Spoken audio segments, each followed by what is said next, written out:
Hello students, welcome you all on English Literature Topics platform. In this video, I am going to explain a very important literary topic, and that is Oxford Movement. So as the name suggests, Oxford Movement means this movement related to Oxford University. This movement came during the Victorian era. It is a 19th century religious movement. It is started by some Oxford University professor. So let's begin with the topic Oxford Movement. Student, Oxford movement जो है वो एक तरह का religious movement है, एक धार्मिक इसको क्रांति बोल सकते हो आप। इसमें क्या हुआ कि आपको पता होना चाहिए कि जो क्रिश्चियनिटी है, अगर आपको ऑक्सफर्ड मूवमेंट समझना है तो जो क्रिश्चियनिटी है उसको समझना होगा। तो उनका जो धर्म है, जैसे हमारे यहाँ हम लोग इंडियंस जो हैं वो हिंदू मुसलमानों में बटे हुए हैं, ठीक है। मुस्लिम अपने रिलीजन को फॉलो कर रहे हैं, हिंदू अपने रिलीजन को फॉलो कर रहे हैं। ऐसे ही हमारे यहाँ तो बहुत सारे अलग अलग रिलीजन हैं, कुछ किसी को मान रहे हैं, कुछ किसी को मान रहे हैं। तो ऐसे ही क्या था, क्रिश्चियनिटी जो थी उस टाइम में आप बोल सकते हो कि बहुत अगर हम बेसिक देखें तो दो धर्मों में बटी हुई थी, एक था कैथोलिक और एक था प्रोटेस्टेंट। जो कैथोलिक धर्म था वो क्या था, गॉड को मानने वाला था, और जो प्रोटेस्टेंट था वो फेथ पे बिलीव करता था। मतलब एक तरह से बोल सकते हो कि प्रोटेस्टेंट जो था उसमें पूरी तरह से जो उस टाइम का राजा या रानी होता था उसकी चलती थी। प्रोटेस्टेंट में जो राजा रानी जैसा चाहते थे प्रोटेस्टेंट को उस अकॉर्डिंग चला लेते थे। और जो कैथोलिक था वो वो कैसे चलता था, अपनी आप बोल सकते हो कि बाइबल के अकॉर्डिंग चलता था, बाइबल के जो रूल्स थे उनके अकॉर्डिंग चलता था। कैथोलिक और प्रोटेस्टेंट ये दो क्रिश्चियनिटी जो है उसमें डिवाइड थे। क्रिश्चियनिटी जो है प्रोटेस्टेंट और कैथोलिक में डिवाइड थी। सो ऑक्सफर्ड मूवमेंट जो है वो कैसे आया, क्या आया, 1833 में जॉन केबल जो कि एक ऑक्सफर्ड यूनिवर्सिटी के लेक्चर थे, प्रोफेसर थे, तो उन्होंने सरमन को प्रीच किया, मतलब एक तरह से प्रवचन दिया, एक मॉरल लेसन दिया अपने स्टूडेंट्स को कि हम जो अभी उस टाइम में क्या था, उस टाइम वहाँ पे एंग्लिकन चर्च था, ठीक है। एंग्लिकन चर्च मतलब इंग्लैंड का जो चर्च था जो एक तरह से प्रोटेस्टेंट को फॉलो करने वाला था वो था। और जो जॉन केबल जो हैं वो प्रोटेस्टेंट के अगेंस्ट थे, उनके जो विचार थे उनके अगेंस्ट थे।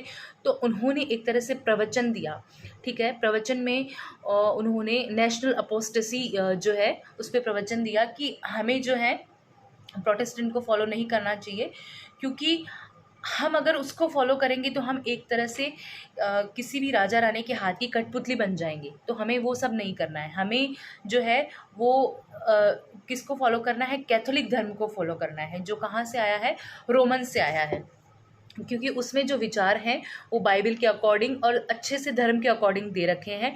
वहाँ कोई निरंकुशवादी शासन नहीं हो रहा है। तो एक तरह से आप बोल सकते हो कि ये जो मूवमेंट था ये इसीलिए भी आया क्योंकि उस टाइम रिलीजियस जो चर्च थी उनके बीच में ये तो धार्मिकता पे तो लड़ाई चली रही थी, साथ साथ में पॉलिटिक्स भी साथ में घुस गई थी।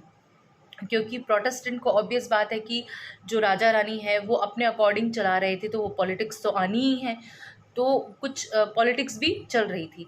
तो यहाँ बस यही मानना था कि जो है ऑक्सफर्ड मूवमेंट के जो मेंबर्स थे वो यही चाहते थे कि इंग्लैंड में रोमन कैथोलिक चर्च जो है वो वापस आ जाए, मतलब पहले वो चलता था वो वापस आ जाए, उसके जो विचार हैं वो आते रहें।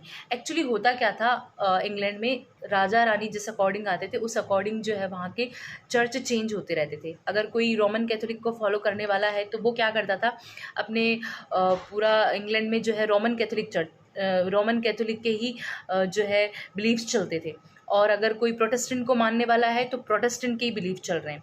तो अभी जब ये 1833 में एकदम से ये मूवमेंट क्यों आया, क्योंकि एकदम से चेंज हो गया, प्रोटेस्टेंट जो है वही सब कुछ हो गया। प्रोटेस्टेंट में जो है एक तरह से गलत विचारों को जो है बनाया जा रहा था, लोगों को बहुत ज़्यादा जो है एक्सप्लॉइट किया जा रहा था, या उन्हें उनके धर्म को फॉलो करने के लिए जो है बंदी बनाया जा रहा था। तो मतलब उनको प्रेशर दिया जा रहा था प्रोटेस्टेंट जो है वो प्रेशर दे रहे थे लोगों पे कि तुम हमारे पे बिलीव करो, हम जो बोल रहे हैं उस पे बिलीव करो, हमारे पे फेथ करो। तो ये एकदम से ये मूवमेंट आया, इन लोगों को फील हुआ, कुछ ये जो ऑक्सफोर्ड यूनिवर्सिटी के जो प्रोफेसर्स थे, जो लोग थे उस मूवमेंट के, उनको फील हुआ कि ये हमारे साथ बहुत गलत हो रहा है और हमें इसे चेंज करना चाहिए और हमें इसे इस अकॉर्डिंग चेंज करना चाहिए कि लोगों को भी पता चले कि हमारे साथ गलत हो रहा है। तो इन्होंने अपने कुछ जो है ट्रैक्ट्स दिए, है ना, इन्होंने ऑलमोस्ट 90 ट्रैक्ट्स दिए हैं, जो इनकी बहुत ही फेमस इनका वर्क है, उसमें इन्होंने 90 ट्रैक्ट्स दिए हैं, 90 बातें लिखी है। तो ट्रैक्ट्स फॉर द टाइम जो है ट्रैक्ट्स थे इनके। तो इनमें ट्रैक्ट्स फॉर द टाइम जो है वो 1833 से 1841 तक चले। ट्रैक्ट्स फॉर द टाइम, ये इसकी बहुत इंपॉर्टेंट बात ध्यान में रखने की है। ट्रैक्ट्स फॉर द टाइम जो है ये 1833 से 1841 तक चले। ट्रैक्ट्स बोल सकते हो एक तरह से, जो इन लोगों की ऑक्सफोर्ड मूवमेंट की जो लोग थे, इनकी जो बातें थी वो अपने ट्रैक्ट्स में बताना चाह रहे थे। और इसमें सबसे ज़्यादा जो है कंट्रीब्यूशन किसने किया था? न्यूमैन ने कंट्रीब्यूशन किया था, ठीक है। तो इनको न्यूमैन को सबसे ज़्यादा कंट्रीब्यूशन वाला और इसका हेड भी माना जाता है, ऑक्सफोर्ड मूवमेंट का हेड भी माना जाता है। और इस जो मूवमेंट को फॉलो करने वाले हैं उनकी फ़िलॉसफी ट्रैक्टेरियनिज्म फ़िलॉसफी बोली जाती है, उनको ट्रैक्टेरियन बोला गया। और ट्रैक्टेरियनिज्म फ़िलॉसफी जो है वो इस मूवमेंट की बोली जाती है। सो इस मूवमेंट का मोटो यही था, रोमन कैथोलिक धर्म की स्थापना करना, रोमन कैथोलिक चर्च की स्थापना करना, क्योंकि वो गॉड, बाइबल को और स्पिरिचुअलिटी को मानने वाली थी।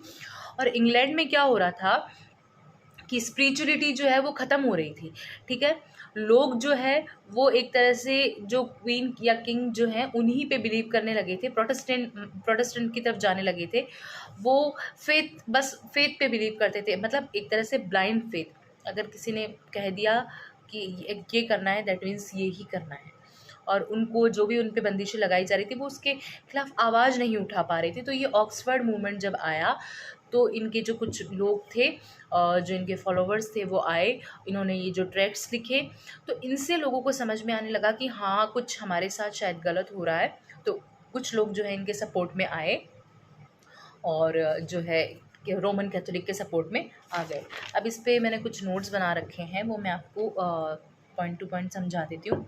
It is a 19th century movement was initiated in the early 1830s by members of the University of Oxford, led by 4 young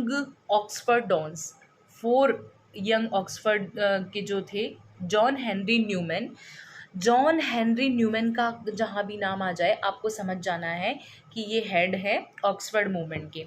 John Henry Newman जो ट्रैक्ट्स लिखी है उसमें सबसे ज़्यादा कंट्रीब्यूशन इन्हीं का रहा है।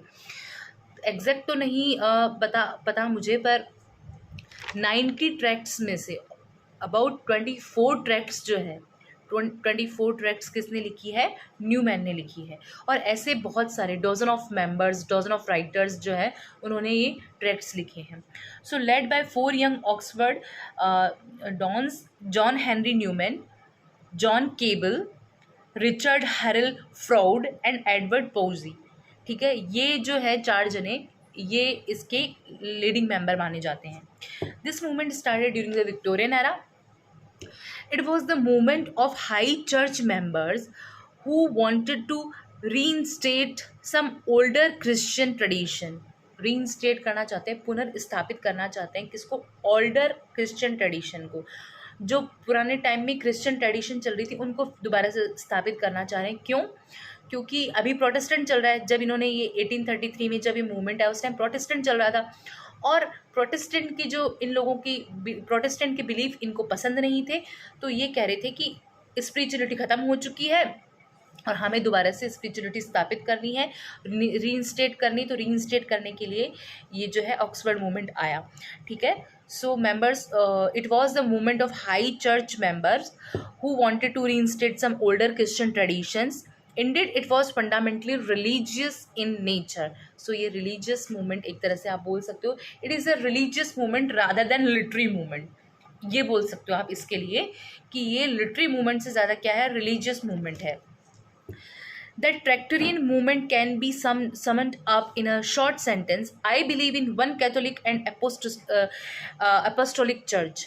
देखो ये एक कोटेशन है इसके लिए। ट्रैक्टरियन कौन है, मैंने आपको बताया था कि इनके 90 ट्रैक्ट्स आए थे, तो जो इस मूवमेंट को फॉलो करने वाले थे उन फॉलोवर्स को ट्रैक्टरियन बोला गया और इनकी फिलॉसफी को ट्रैक्टरियनिज्म बोला गया। So the Tractarian movement can be summed up in a short sentence. I believe in one Catholic and apostolic church. मैं बिलीव करता हूँ वन कैथोलिक में एंड अपोस्टोलिक चर्च में। The movement began at Oxford.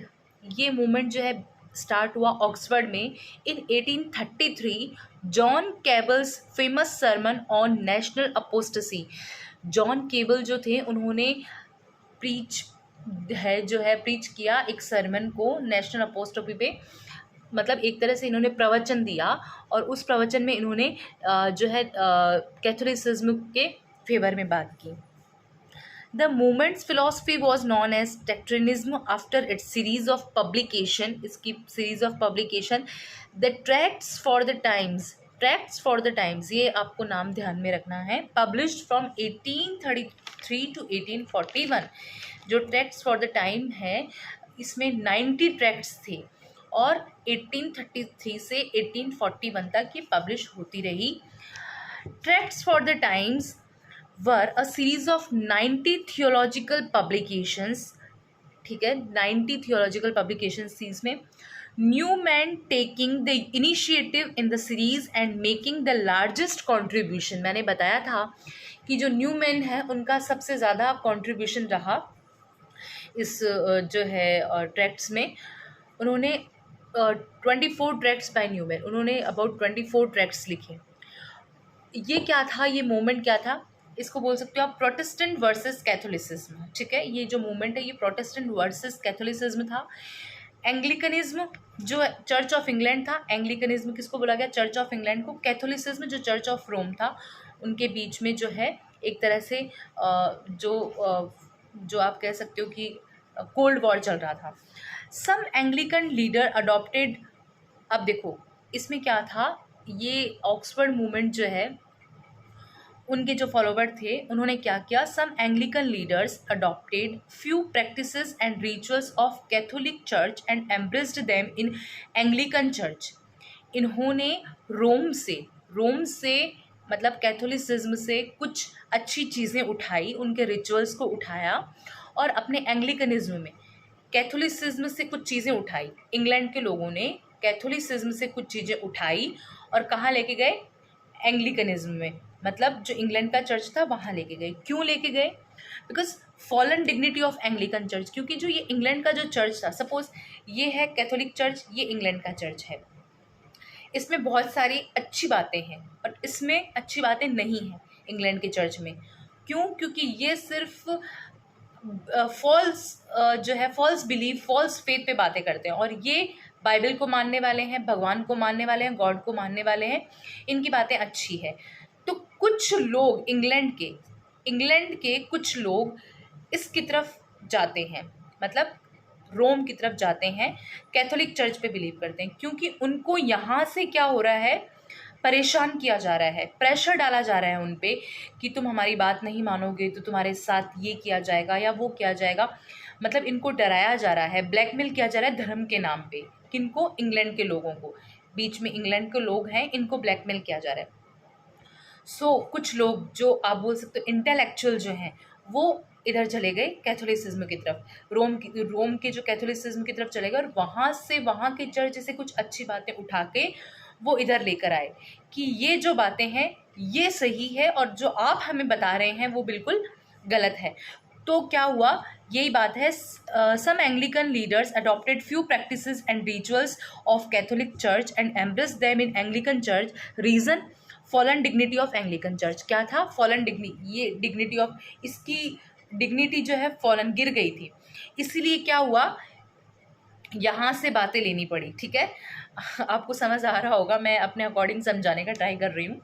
Oxford movement practised in England in opposition to the Protestant tendencies of the church. Oxford movement practised in England in opposition to the Protestant tendencies of the church. ये मैंने बता ही दिया कि Protestant के against थे ये लोग, Oxford movement वाले।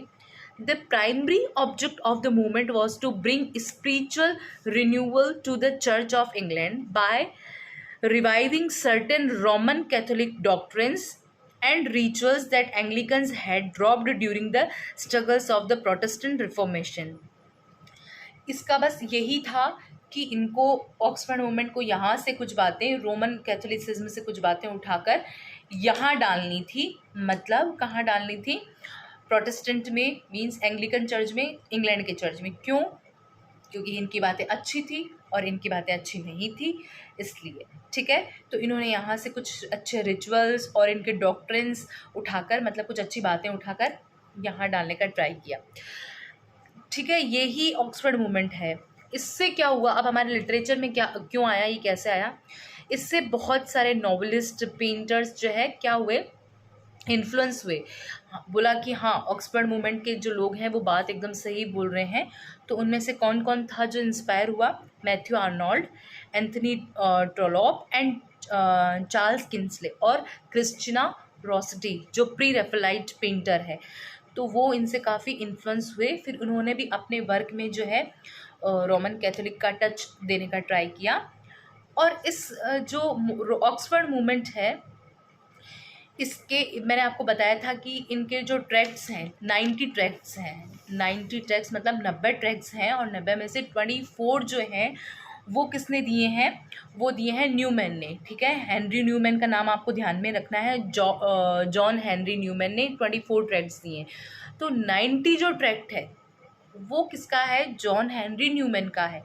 90 ट्रैक्ट में जॉन हेनरी न्यूमैन जो है, उन्होंने कैथोलिसिज्म को फाइनली उनको ज़्यादा प्रेशर दिया गया प्रोटेस्टेंट से, तो उन्होंने क्या किया? कैथोलिसिज्म को अडॉप्ट कर लिया। उन्होंने अपना धर्म चेंज करके रोमन कैथोलिक बन गए वो। और उन्होंने एक ब्रांच थ्योरी दी। ब्रांच थ्योरी में उन्होंने 3 बातें रखी: holy, Catholic and apostolic church. Holy, Catholic and apostolic church, ये 3 बातें रखी। सो एग्जाम में क्वेश्चन क्या बनेगा ऑक्सफोर्ड मूवमेंट से, कि ऑक्सफोर्ड मूवमेंट के जो है लीडर्स हैं या मेंबर्स हैं वो कौन कौन हैं। तो इसको ऐसे तो बहुत सारे आपको, अगर आप नेट पे देखेंगे तो इसके फॉलोवर्स मिल जाएंगे, पर फिर भी इम्पॉर्टेंट जो है John Henry Newman, John Keble, Richard Hurrell Froude and Edward Pusey, ये 4 मेंबर्स जो है लीडिंग मेंबर्स माने जाते हैं। इनके फॉलोवर्स को क्या कहा गया? टेक्ट्रेनिज्म, है ना, ट्रैक्टेरियनिज्म कहा गया। ठीक है, क्यों कहा गया? क्योंकि ट्रैक्ट्स फॉर द टाइम्स इनका पब्लिकेशन था, जो 1833 से 1841 तक चला। ठीक है, इसमें 90 ट्रैक्ट्स थे, और सबसे ज़्यादा कंट्रीब्यूशन जॉन हेनरी न्यूमैन का रहा, जिन्होंने 24 ट्रैक्ट्स दिए। ठीक है, ये कब स्टार्ट हुआ मूवमेंट? ये 1833 में जॉन केबल्स के सरमन से स्टार्ट हुआ, जो एक प्रवचन उन्होंने दिया था यूनिवर्सिटी में, वहाँ से स्टार्ट हुआ। नेशनल अपोस्टेसी पे प्रवचन किस पे दिया? नेशनल अपोस्टेसी पे। ठीक है, बस यही बातें इसमें जो है इम्पॉर्टेंट है आपको ध्यान में रखने वाली। आई थिंक आपको समझ आ गया होगा कि ऑक्सफोर्ड मूवमेंट क्या है। It is a religious movement rather than literary movement. ठीक है, इसमें एग्ज़ाम पॉइंट ऑफ व्यू से यही ध्यान रखना है कौन कौन मेंबर्स थे और इनके जो ट्रैक्ट्स हैं वो कितने हैं, हेनरी न्यूमैन के ट्रैक्ट्स कितने हैं, और इनके जो ब्रांच थ्योरी दी है वो 90 ट्रैक्ट्स में हेनरी न्यूमैन ने दी है। और उसमें क्या क्या बोला गया है? Holi, Catholic and apostolic church, ये बोला गया है। So that is enough for you. I think this is enough for you. और ये ऑक्सफोर्ड मूवमेंट था। तो अगर आपको वीडियो हेल्पफुल लगा हो तो वीडियो को शेयर करें, चैनल को सब्सक्राइब करें, लाइक करें, कमेंट्स करें, और आपको कुछ समझना है तो आप बताएं। और उसके अलावा मैं बस यही बोलूँगी कि बहुत सारे व्यूवर्स हैं जो कॉन्टीन्यूसली वॉच करते हैं वीडियो को, बट चैनल को सब्सक्राइब नहीं करते हैं। तो प्लीज़ आप चैनल को भी सब्सक्राइब करें, क्योंकि आपके रुपए नहीं लग रहे हैं, आपको जस्ट एक क्लिक करना है। सो चैनल को सब्सक्राइब करो ताकि मुझे मोटिवेशन मिले और मैं और अच्छे अच्छे वीडियोज़ आपके लिए बना सकूँ। Thank you.